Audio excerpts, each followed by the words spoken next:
The iCom IC-725 radio has three small grain of wheat 12-volt incandescent bulbs that light up the meter and the LCD panel. Normally, you can see a light shining through the side there for the meter, and then there would be a light in the middle here for this side of the panel, and a light over there for that side of the panel. When I purchased this, the light over here was working, the light over there was working, and this light was burnt out. Since then, that light has burnt out, and this radio is old. So I think it's time to replace all three bulbs. I mean, if I'm opening it up, I might as well replace them all, right? With new light bulbs. So I ordered a 5-pack on eBay. It was about $5 for the lights and $6 for shipping.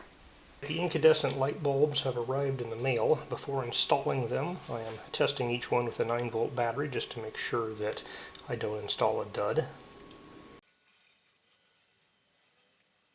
Now, if you want longer life, you could replace these with LED bulbs, but given that one of my bulbs has lasted a full 30 years in this radio, I figure the incandescent ones are probably going to be okay.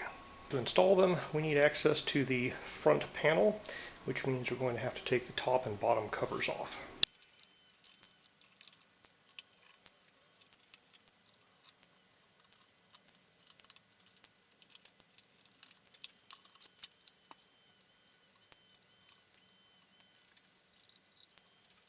Now, somebody on the internet said that if you take off the screws and tilt the cover, the front down a little, you can access the light bulbs without actually unplugging anything. So we're going to try that.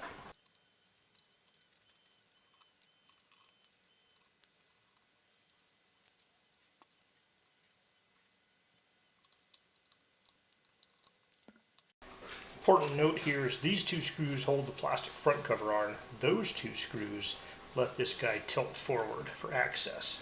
Alright, I've tilted this cover about far forward as it'll go, and you can see there's holes here, there, and those are the two that are burnt out, and then this guy here is not burnt out on mine, so I'm probably going to just leave it where it is.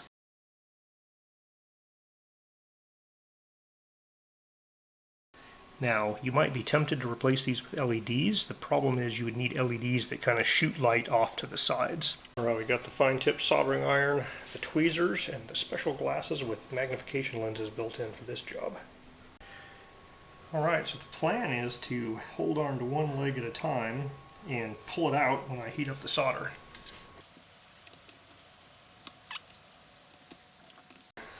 Alright, so I have both legs free.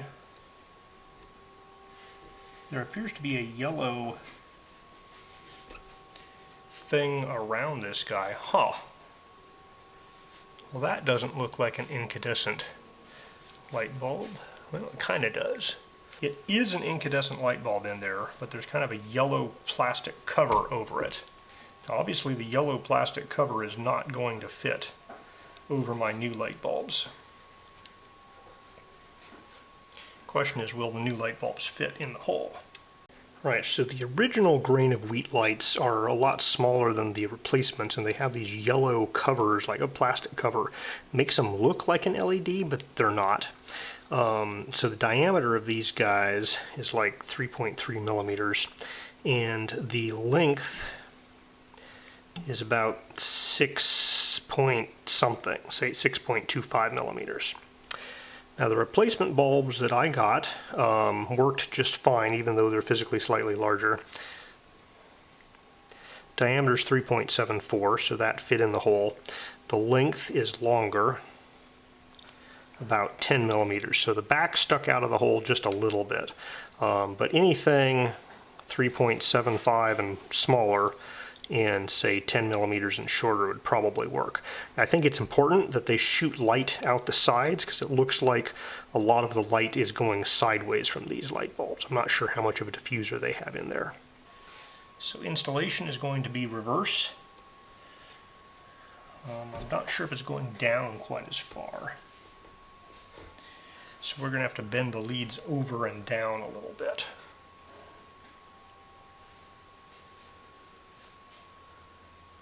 Luckily, advantage of incandescent light bulbs, there's no polarity involved here.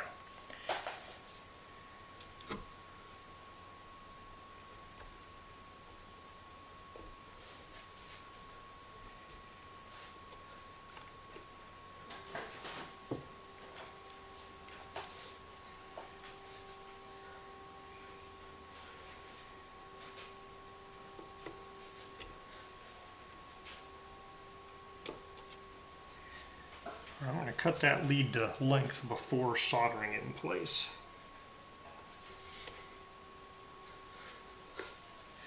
Now I'm planning on using the existing solder here.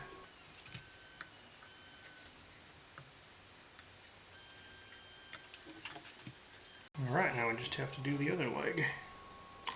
Now I'm holding the end piece with the tweezers so it doesn't get lost in my radio when I trim it to size.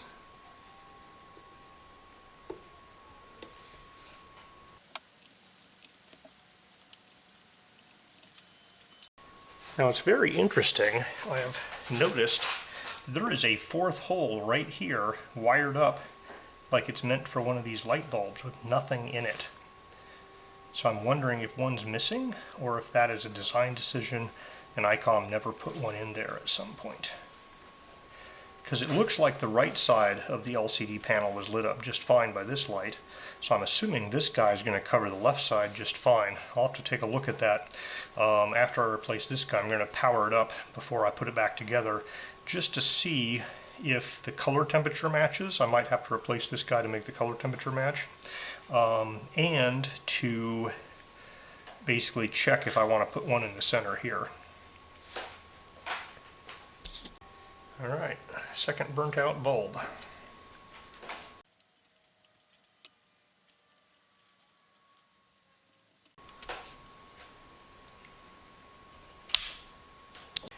Now this hole definitely feels like there's a piece of clear plastic to guide the light around. This guy just kind of goes in hits. I'm thinking there's not supposed to be a bulb in this particular location.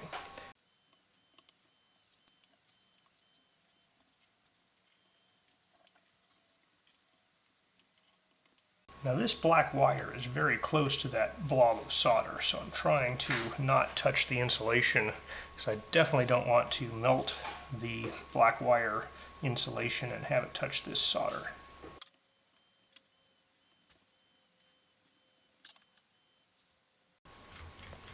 Alright, I added some of my own solder to help conductivity there. So let's try this guy out. We have light for the meter. We have kind of equal light from either side here. Color temperature on the right and the left looks basically the same, so I don't think I'm going to bother replacing that light. It wasn't too difficult to get into the case, so if it goes out at some point I can always replace it later. Okay, we have lights. Incidentally, if you're powering up a radio on the bench, make sure you have a dummy load plugged in